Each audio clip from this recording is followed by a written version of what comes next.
Today's webinar is the client engagement strategies, new client process. We're going to focus on a new client today, and we're going to be looking at features within Xplan that directly impact your client's experience. So I'm going to try and cover off on as much as I can through today's webinar. We're also going to follow up next month with another webinar continuing on with this topic and moving through the client phase. So make sure if you're available for the next one, you register for that as well. So we're going to talk about when you might use a feature, how you would use it, and why you would use it as we run through the webinar today. I'm also going to be bringing up some examples as well as going into Xplan and demonstrating some of these features.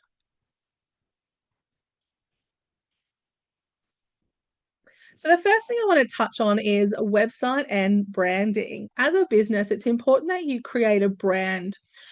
Having logos, favicons, colors, font, imagery, something that's going to appeal to your client demographic. And that might be broad. So think about a couple of different imagery options.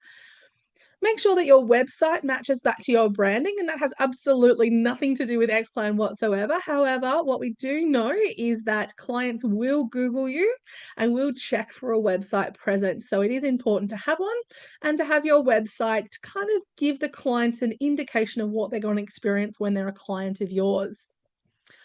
I'm also going to suggest here that you host images via your website. Now, you may or may not be your website creator, designer, and maintainer. You might outsource that, which is totally fine. If you do, we do highly recommend that you store some images into your website directory for your logo and any other images you might want to reference in Xplan. So this is all thinking now we're going into email templates, which is coming up very soon in the presentation. And the reason that we want to be able to do that is having your images stored on the web is much better than having them stored inside Xplan's document library, where there are and can be some issues with accessing that image. The other thing as well with images, when it comes to Xplan, it is better to store them as a JPEG than a PNG file. So converting it, you can convert it in something as simple as Paint, and store some images on your website and get your web host to send you the URL of that image. There are great design websites out there that will help you create some branding. So that might be a cover letter brand. It could be an email template brand. It could be, some flyers and things like that that you might want to present to the client. So I've given you some examples. Personally, I use Canva, and I have used Adobe Express before as well. So they are good ones. And Pixlr apparently is another one that's quite similar to Canva and a little bit cheaper if you don't want to pay for Canva. I typically use the free version most of the time for Canva, and it meets my brief, but every now and then we might need to do something a little bit more advanced. And so I'll, either get the free trial for 1 month or we'll pay for it for a couple of months, get what we need to get out of it. So it's really up to you how you go about that subscription service, but it is very good, I must admit. When the client comes to you initially, we recommend that obviously you set them up in Xplan. And I highly recommend using opportunities to record your client as a new client and to track that client through the opportunity pipeline. One of the benefits of opportunities for you is around expected funds under management. So initial, ongoing, FUM, that kind of information. Within the opportunities board, it will roll up all of the clients within a particular column to give you an expectation of initial fees and ongoing fees and funds under management. What that allows you to do is if you're needing to perhaps meet some deadlines within your business around you need to bring in an X amount of new clients, X amount of funds under management, you can start targeting specific clients to perhaps push them through the process, of course, giving them good advice along the way. The other thing I'm going to suggest is put in the referrer and the reasons for advice. That's going to help you track your opportunity well. And there's a reporting feature as well. So I've got a little link back here to the Iris community, and that is a downloadable coded merge report that will pull through all of the details of your open opportunities. Very cool. And if you haven't got that already, definitely go in and download it. And I'd also recommend using Scheduler, Xplan's AI tool, to schedule and run that report for you on a regular basis. So this particular area, whilst it doesn't impact the client's experience, it is certainly a starting point for the next bit that is going to impact the client experience. So I mentioned up here in bullet point number 2 about linking through a workflow case. And that workflow case allows you to set the task that you need to achieve to move the client through the experience. And part of that is some great automation features. We're going to come back to that. So just remember our automation features and opportunities. We're going to touch on that very, very soon. The next thing that I'm going to suggest that you do, if you haven't already, is create a base email template. Doesn't really matter if it's not fully marketing looking. You might prefer it to look more simple, but creating a base template that has your font, color, sign off, maybe your logo, maybe a nice little banner that you put will help you with creating email templates in the future. So the one on the right is the one that we use for our ongoing support emails that we send out, which are updates and important information emails that we send through to Xplan users. That's the one. Now, this one here at the bottom, the Your Experts image, that was created in Canva using the free Canva service. This image and our logo is all stored through our web server. So again, we're knowing that that information is going to track well and merge and come through the system, the email system, and get to the end recipient without any red X's, which is what we really want to avoid. I've popped on a more information link here. That is a great video on how to create email templates in Xplan. Once you have your base email, it's important that you copy and paste it into source code. Using source code when you want to create your email templates. So I'm going to demo that right now for you, just because I think this is a really important part of, when you're creating email templates. So I'm jumping into Xplan, and here is my base email. Let me see if I can find it. Maybe it's example. Sorry, guys. No, it's definitely not example. I think we've got one right up the top here. It's close to the top. Generic email. So this is the email template that we have created as a base. When I say copy and paste using source code, what I mean is click on the word source and copy that text. When I go to create a new email template, and I'm going to add it from a blank template, I am going to click source once more and paste the source code. What that does is it ensures that everything comes across perfectly, specifically the imagery. And then from there, I can start adding my text for my email template. To kind of drill home how important email templates are, I'm going to sort our email templates here quickly, and I'm going to show you that at Practice Dynamics, where they start right here, these are all our email templates that we have created for our day-to-day management. Not expecting you to have as many as that, but you can see we use it a lot. Still going, still going all the way down to there.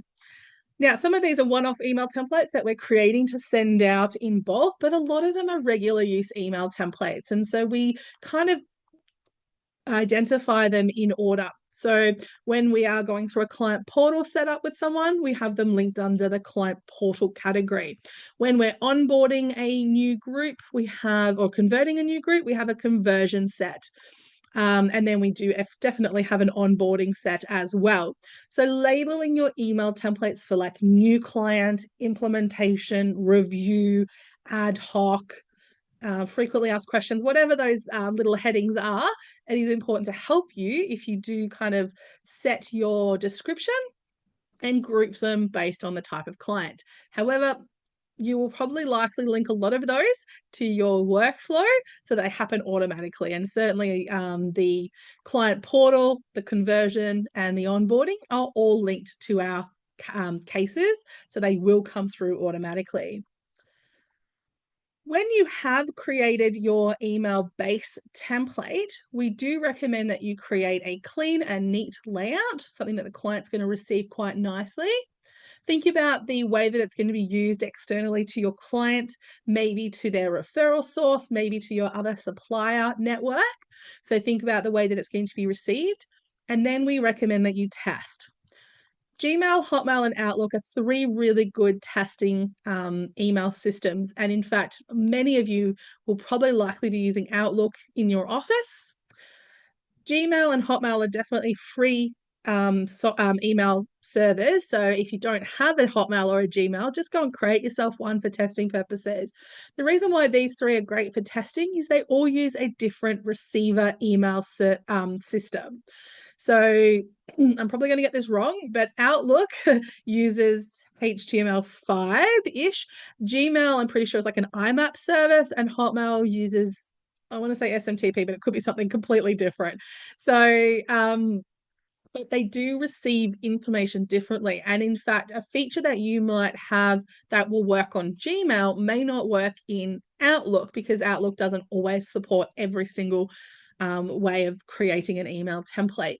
For example, it's if you put text on top of an image, that will likely be received in Gmail, but it won't be received in Outlook. You can't have text on top of an image in Outlook. So as you're building out your templates, then we do recommend that you test them along the way. If they are received the same way across those three networks, chances are, regardless of where your client sits, they will receive it well. The other thing to keep in mind when you're building out your workflow process is thinking about not just updating the client along the way, but also who else could you update. This is an outcome feature within the case thread environment. And I've set the action to be to send an email with an email template. And you can see these are all of the different people that you could send that email to. And the most common two items that we usually deal with is the entity themselves, so the client receiving that email, but you can also send it to the client's referrer. So think about your process for onboarding. Let's say the client progresses through to, post fact find into initial meeting. It might be nice to let the referrer know that the client's progressed to that stage. So if your task is updating from, say, fact find received, you followed up the fact find, you received it, maybe the task is to update Xplan and then complete it. And the next task is to book the first meeting. On completion, that activity could send an email to the referrer to say, thank you for your referral. Client name has completed the fact find and is about to book in for their first meeting. And so you don't have to do anything with that email. It goes automatically out to the referral partner. If you've got accountants on Xplan, if you've got insurance advisors, mortgage advisors, any of those sorts of roles, you can also email through to those team members as well with little updates along the way. So as you build out your workflow process, we highly recommend that you email updates along the way to the client, to the referrer, to the advisor, to your team, whatever the case may be. And you can have them all branded lovely. Creating that base starting point, then replicating that base many, many times, creating lovely little update emails, templates, and then linking them through your workflow process. The other thing that we look at when we're looking at the new client experience is booking a meeting. And the most common question that I get is, does Xplan have a booking system? And unfortunately, they do not have a booking system. So advisors that we work with typically use Bookings because it comes with Microsoft 365. Calendly, very, very popular, easy to use. Personally, we use Zoom Scheduler. Love it because not only does it schedule the appointment, it creates the Zoom link at the same time. So you might be interested in looking at one of those booking services to allow the client the autonomy to go in, find a time that works for them and that works for you, and book that initial meeting that pre-SOA meeting, whatever the case may be. Those booking systems are just a link to open a website. So you can absolutely add them to your email template. And in fact, you might even add them with a nice, pretty image to click on. Book my appointment, lovely image, lovely hyperlink back to those services. So why have I written in here about the Xplan Diary to talk about limitations and benefits? I still love the Xplan Diary. The Xplan Diary allows you to record a date of a meeting against a client. So in the Xplan system, all of those dates are recorded really easily against the client record. I can go and see all of my history of my appointments. The Xplan Diary does allow you to automate emails and automate reminders. So when you create the diary event in Xplan, you can send them a confirmation of appointment email. You can have the system automatically remind the client via email, via SMS, that the appointment is coming up in 1 or 2 days. Don't forget, please come, kind of a reminders. If the diary event moves, so let's say they booked it for Friday and you were going to send an SMS on Thursday, today is Wednesday, they call up, they move the appointment to Tuesday next week, so does the reminder. The reminder will go out on Monday and tell the client, remember, you have an appointment on Tuesday. So the Xplan Diary is really good at having that feature, but moving it if anything changes. Also with workflow, if you have a workflow kick off from the diary, you can use the diary date to be the catalyst for tasks. And again, if you move that diary date, then the thread date also moves. And so if you have a task to perhaps write your meeting notes on the day of the diary event, that'll still kick off on the day of the diary event, even if that moves forward in the calendar or even back in the calendar. So there are lots and lots of benefits to using the Xplan Diary. Limitations really are around the booking system. And of course, thinking about maybe you do have to use 2 diary systems. One might be your Outlook calendar, which is your source of truth, and then your Xplan calendar, which is your automation tool and your client record. What I'm going to quickly demo now is how to set up emails and reminders against the diary. I highly recommend that you use diary templates. So I'm going to go through into site templates and then diary templates. We do recommend that you create diary templates based on the type of appointment that the client is having. So this one might be the initial client meeting, category meeting client. If you had a workflow thread, as I mentioned, that needs to kind of be the catalyst based on the meeting being created, then you can certainly link your thread template here. But the most important thing is around the email SMS reminders. So I can add an email template. That might be my initial client meeting, which I've got one here.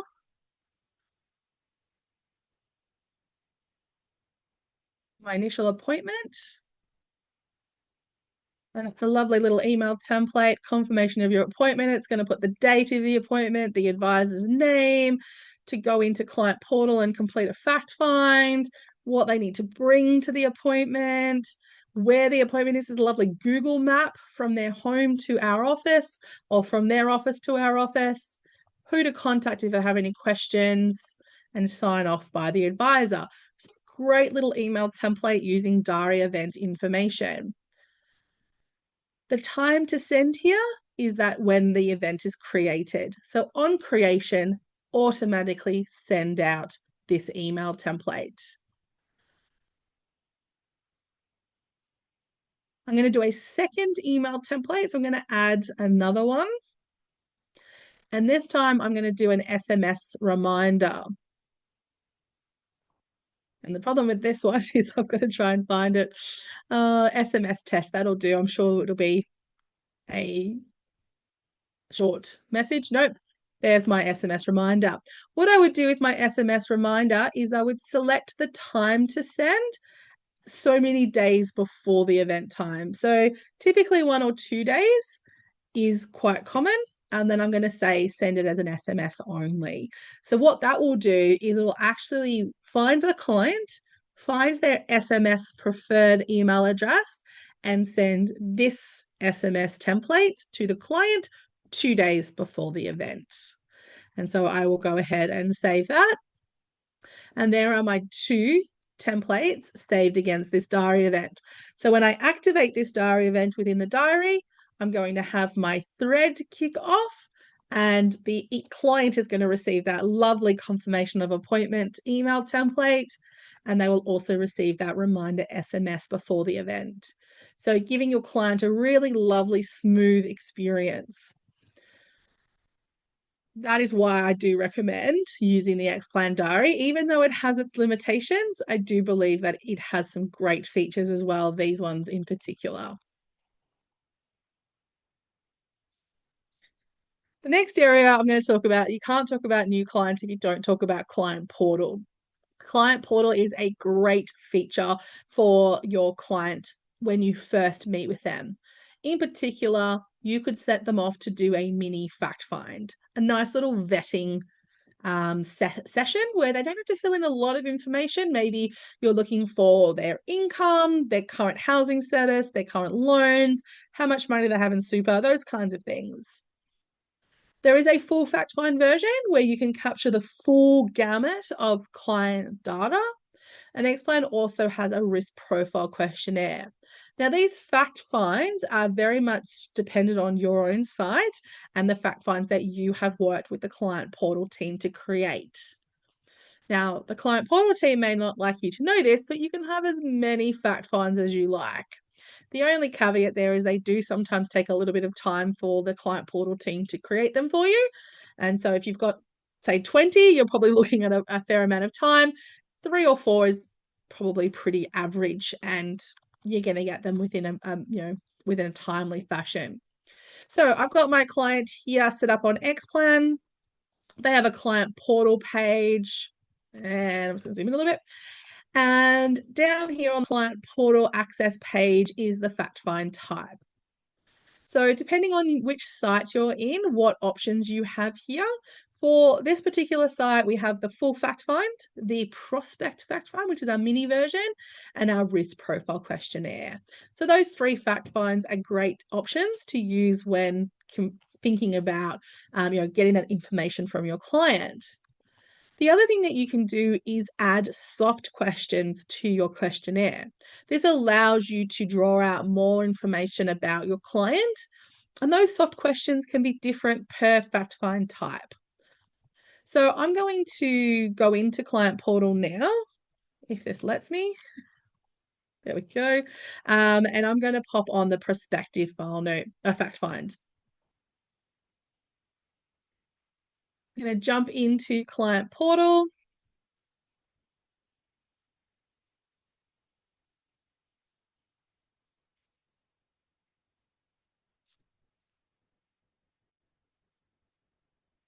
Oops.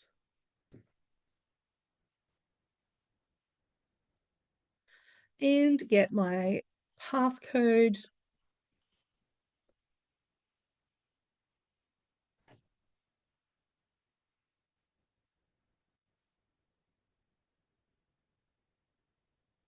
Which is going to come on email, so it will take a minute to come through.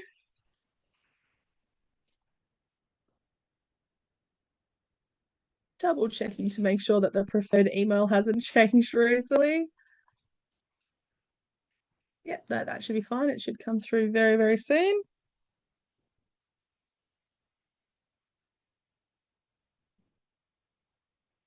Has not come through just yet.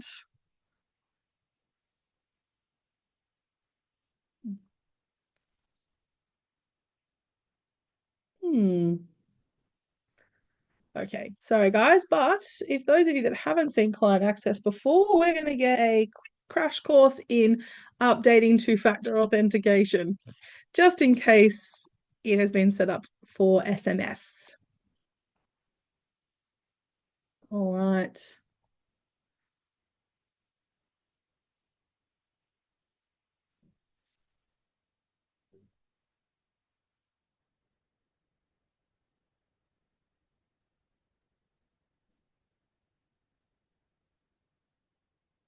There we go. Code is coming through. Nope, still hasn't come through. Apologies, guys. That was a different. There we go. All right.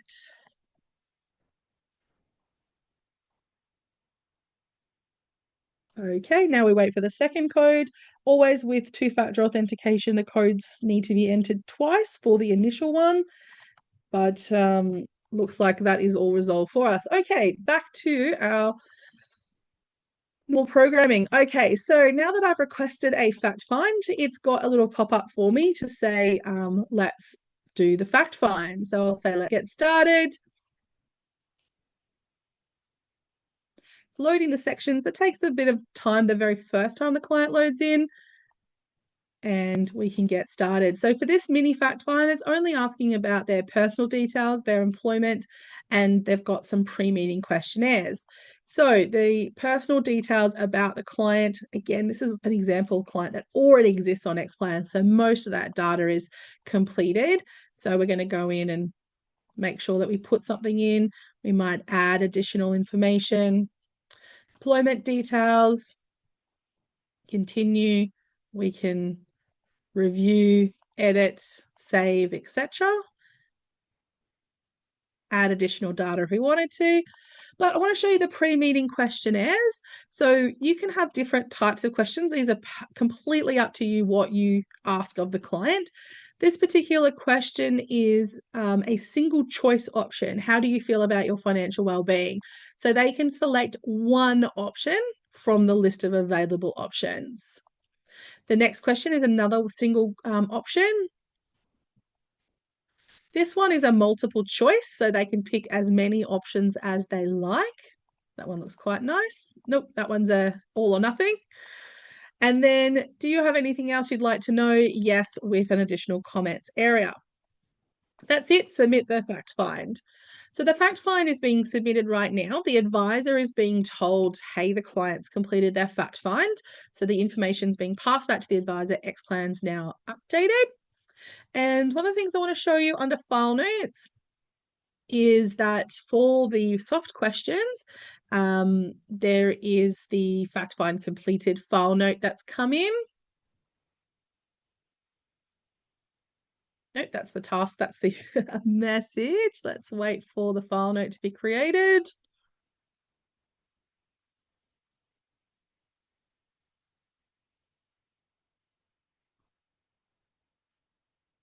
All right, it's taking its time. So I'm going to show you a previous one because I'll absolutely have one that I've done in the past.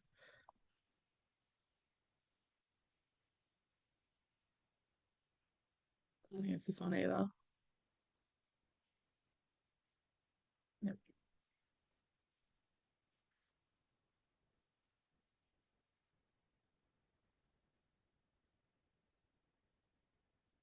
Nope.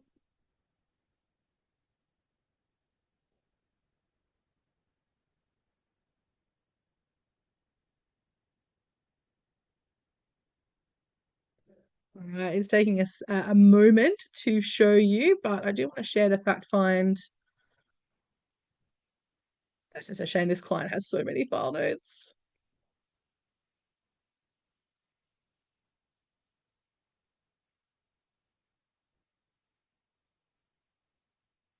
I don't think it's this one either, but I'll double check it. Nope.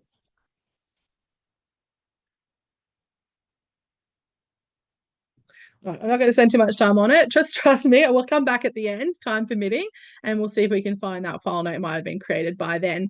It's usually a little bit faster than that, so we'll have to double check why we're not getting that file note coming through straight away. But what you will get is a file note that will have those soft questions answered for you so that you can see them. The other thing that the client portal allows you to do is send messages securely to and from the client. So from a new client perspective, that might be that you want to share some information about your business, maybe your FSG, some information on how to get to your office. Maybe you want to send them a copy of their fact find for them to sign if they've done a full fact find. So you might think about securely sending them some messages, but more importantly, the client can send messages to you. So actually, I think maybe because I hit the finish button, that might be why that file note didn't create, but we'll check it next. If the client wants to send you maybe copies of their super fund, copies of their insurance, rather than emailing them to you, you can say, jump on and compose a message. So this might be, my super and insurance data. Here are the statements. And the client can go in and upload copies of those statements, which I'm going to just go in and grab something from my downloads folder, which is a screenshot I'm going to show you guys later. And I'm going to send that message to the advisor. So that securely sends the information not over email, through the client portal, has two-factor authentication, into Xplan that has two-factor authentication. And now we're going to see lovely file notes being created. There is our super insurance data that the client just sent me. Here are the statements and that attachment that the client sent through. So a great feature for securely sending messages to and from your client, especially at that new client phase. Everyone is very aware of cybersecurity, and this is a great feature that you can have, that you can share with your client to get them to fill in Xplan data so that you don't have to, and get them to securely send you any other additional information that they might need to send you, again, avoiding the email system. So that is through the client portal. If you don't have a client portal yet, consider getting one because they're really, really popular. The client gets access to their, history of messages. They can also have portfolio access if you want to give them access to view their portfolio, run reporting, etc. So client portal, especially for new clients, is really valuable to help you out with data collection. And also the client experience is pretty good as well. You can have it branded with, again, your branding, your colors, etc. The other thing that you might want to consider around the new client experience is how you can get outputs to your client that you might have ready to go for that initial meeting where we're using Xplan to get those reports for us. So the three most common ones are Wealth Solver, Risk Researcher, and Xtools, Xtools Plus. So Xtools Plus, you might download some charts, you might use Visualize to show the client, their Visualize. I'm going to have a quick look at that in a moment, but I do have some example Wealth Solver and Risk Researcher reports that you might be interested in.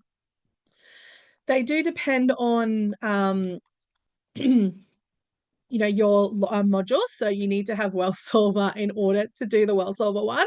But with the Wealth Solver one, you don't need to have any special system generated reports.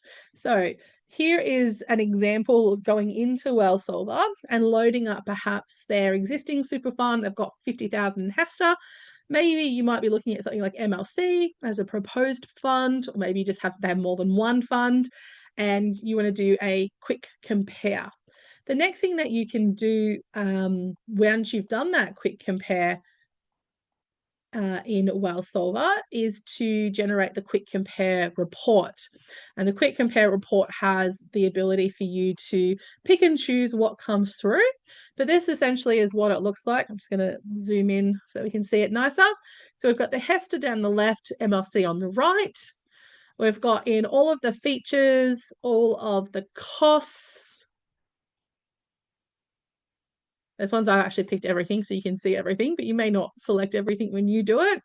Their investment options are also included in here, benefits and considerations, features and ratings, etc. So a great little report. That's something that you could print out, have ready for the client, share with the client via the client portal. This, as I said, is everything that you can get, and that is a terrible view, so that's more like what the client's going to see. So all the different investment options. It's a great report. Again, pick and choose what you would want to share with the client when you generate this quick compare report. The other report that I mentioned was from Risk Researcher. This particular report has been coded. All right, so it's not going to be something that you can just generate from Risk Researcher, but I love this particular report. It's called the Indicative Premiums Report. So it starts off with a little bit of information about the client and what you've based your report on. And then based on you recommending a few products in Risk Researcher to compare, it brings out indicative options for the client. So MetLife, the cost of the MetLife product, variable age stepped, no loading to 65, the benefit amount, how much it's going to cost them per year. Premium product number 2 is a different premium, a monthly premium, policy option 3, monthly premium, option 4, option 5, option 6. So I've selected 6 options. Then I've got some outputs of some premiums for the different product types. Obviously, one of them is really expensive, terrible example. And then I've got some estimated cumulative premiums at the back as well, followed by a ratings grid for the different products that I've recommended. And a little error, don't worry about that one. So this is a great little report that you might look at and look at some options for the client that you can present to the client inside your first meeting. Now, this particular report hasn't had any branding added to it, so we would want to look at adding your logo. The other thing that you might do is you can actually remove the product provider from this report. Something that we used to do for indicative premiums reports, we used to not show which product provider it was, so they weren't swayed by a name of a provider. So it would be like provider 1, provider 2, provider 3, etc. So you can also hide that depending on what your licensee allows from an indicative premiums perspective. So the next thing I want to suggest is when you're looking at the client experience for a new client is visualize. Visualize is part of XTools Plus, but if you don't have XTools Plus, you can still use Visualize from the Client Hub area and clicking into the Visualize icon. This takes you to the area of Xplan, which is called Discovery. And from the Discovery, we can jump into Visualize through this area here. And hit Visualize. So I don't have XTools Plus on my login. So you're going to see a version of Visualize that doesn't have XTools Plus. What that does is it looks at all the client's existing data. So their income, their expenses, their assets, their liabilities, and creates a little net worth type arrangement. So we can have a look at their assets and liabilities and net worth over time. We also have the feature of cash flow, so we can look at their cash flow over time and looking not great towards retirement. So the client's definitely going to need some advice. It's quite topsy-turvy at the moment, quite volatile in their current cash flow situation. If we just want to look at their income, we might want to break it down into different types of income, so you can see all the different types of income that they might receive. Look at their expenses, and again, the breakdown of expenses, and also income support pensions as well if they're eligible. So what would you do with this information? Well, you'd start doing some what ifs. So what if we salary sacrificed? What if we adjusted your living expenses? What does that do to your situation? So if we perhaps reduce their living expenses by 20,000 a year, all of a sudden we're going to start seeing a bit of a better net worth because we're spending less money. So little things like that are great, and you can do this in front of the client because it's really easy to navigate. The graphs are interactive. You can click and highlight and turn off features as well to just sort of highlight which areas you want to look at. Great little feature. So Visualize, even if you don't have XTools Plus, is incredibly powerful for your new client experience. What we always say though, don't go into the meeting if you've never pressed the button. Press the button for your client. Have a look at some what ifs. And then when you go into the client, replicate what you just did to show the client, hey, there's some wins we can give you. That's going to help you sell your story to the client. Maybe it is about tax strategy. Maybe it's about retirement planning. Think about some of those strategies you might recommend to the client and have them ready to go. Have your adjustments, your what ifs, your goals, etc., ready to go so that you can demonstrate to the client a good and favorable outcome that will hopefully mean the client's going to come and sign with you. So Visualize should be a tool to get the client to experience what your recommendations will provide to them. So strategy outputs, and I've popped into our little examples there for you to have a look at. As I said, well solver, good to go. Indicative premiums might be available on your site. If it's not, definitely speak to your site administrator to see if they can create something for you. Oh, too far. The next area is around letters of engagement. So maybe you've had the first meeting with the client wants to proceed. We highly recommend that your letter of engagement is created out of Xplan, where you can personalize your service offer. So you might have different service offers for different client types. Make sure you include the scope, the price, and the timeframe expectations. Brand it. And then you might consider DocuSign or digital signature, both of which work through Xplan. Now, of course, there are other signature features out there that you might subscribe to. Adobe Sign is very popular. But the ones that integrate with Xplan are DocuSign and digital signature. And all you need to do in order for that feature to work is, I need to get back to Xplan. So I'm going to come back here, go back to Xplan, back into my client. So when you are ready to get the client to sign something, you need to attach a PDF document to your file note. I'll just see what this one is. It might be a PDF. Yes, I think it definitely has a PDF, so I should be right to use it. So when you are ready, you can click on the drop down arrow and the digital signature feature is there because I have digital signature on Client Portal. So if you do want to select digital signature, you can set the documents that the client needs to sign, how long they have, and who is the signatory. By doing that, it will create a signatory requirement inside Client Portal. And so inside Client Portal, they're going to get to be signed. This is probably not going to have it because I need to log out, log back in again, but the client will be able to see the documents to sign. Through Client Portal, the digital signature feature is a code feature. So they'll click on the document to sign, they will receive a code to their mobile, they will enter that code and it is signed. And then back over here on Xplan, it will show what has been signed, the date the client signed it, and the IP address that they used. So that is the digital signature feature. If you have DocuSign, you can turn on DocuSign. Your system administrator can turn that on for you, and then you'll have a digital DocuSign feature that'll push it through to DocuSign for you. The client will sign it through DocuSign and all of the features of DocuSign around dates and wet signatures and the like, and then show back here on Xplan as a signed document. So if you do want to send any communications out the client needs to sign, again, think about Xplan, think about using a merge report that pulls through the client details, your service offering based on maybe category or some other feature of Xplan, and then add it as a file note, send it off for signing. The other one that's very popular is the invoice tool. So once the client has signed your engagement, then you will likely want to send them the invoice. Xplan has an invoice system, which is really easy to use. And I've popped into community links for syntax. If you don't have a invoice template or you don't have a payments template, there are syntax available through the community. And the invoice tool on Xplan does sit on this site under admin invoicing.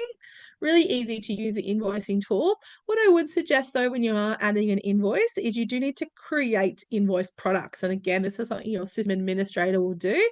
But the invoice products can be things like ongoing service, plan preparation fee, professional service, statement of advice, preparation, etc. So make sure that you have your invoice items ready to go because they're going to pull through into your invoice template. And the other thing that's important to note is to make sure that you're creating the invoice for the right entity so that it becomes deductible for that entity if it's appropriate. So that means that when you're adding an invoice, you need to tell the system who the invoice is for. If it's a joint invoice, if it's for the client, if it's for the partner, if it's for the SMSF, jump into SMSF entity on Xplan and create the invoice from the SMSF entity. And that way it's invoiced to the SMSF, which again makes it potentially tax deductible. So the invoice template's really important. Again, make sure that they're branded, have your logo on there, and look pretty to enhance the client experience. And the very last slide that I have for you, so start thinking about your questions. If you do have questions, pop them into the Q&A area, is around file notes. File notes are great. We've already talked about file notes for Client Portal, so being able to share your file notes with your client. But we do know that AI is really important and it's growing in every industry, including the financial planning industry.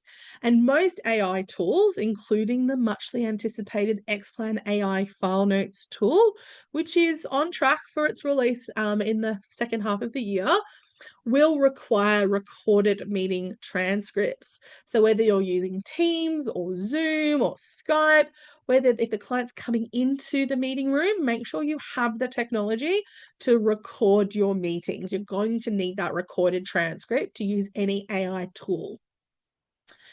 There are AI tools ready to go now, so if you don't want to wait for the Xplan one, Claris AI and FinTalker are both designed specifically for financial planners. So they do have a lot of functionality around financial planning language and to pick up specific financial planning words. There are other ones which some of you might already have. Zoom AI we use internally. Microsoft Copilot is very popular. Otter is also very popular in the industry. One thing I did note here is what to consider.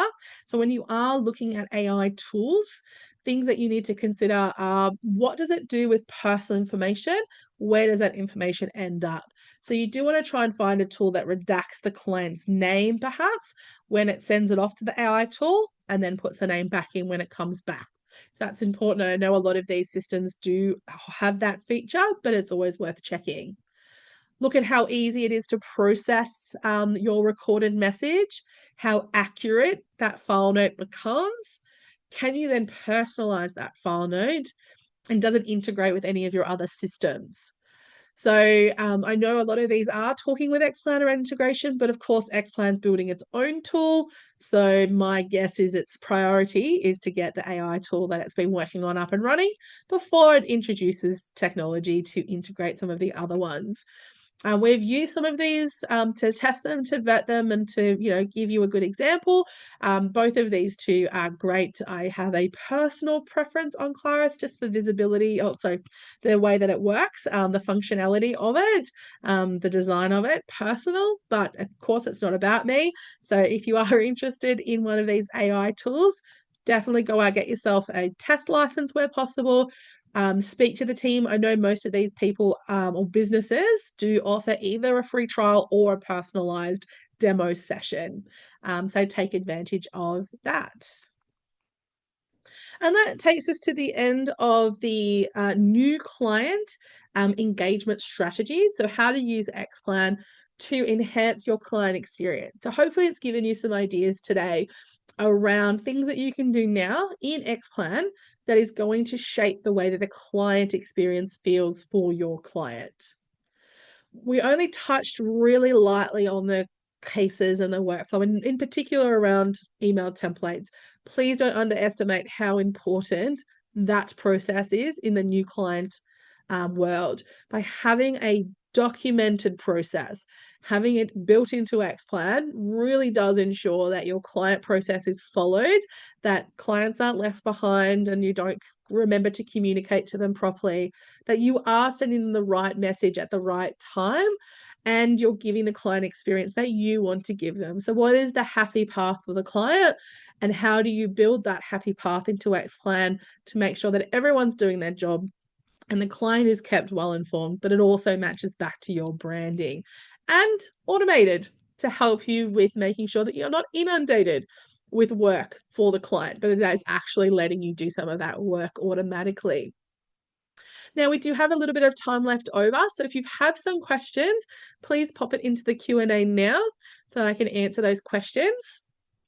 In particular, though, all of these slides, including all of the links, will be put on the public page of the Xplan Expert website, xplanexpert.com.au, so you will be able to watch it back as early as this afternoon. I really do appreciate all of you for attending, and I hope that you got a lot out of today's session. And I haven't had any questions come through yet. That's always hopefully a positive sign that we've covered off everything really succinctly. But if you do think about a question later on, feel free to get in touch with us. Thank you so much for attending today.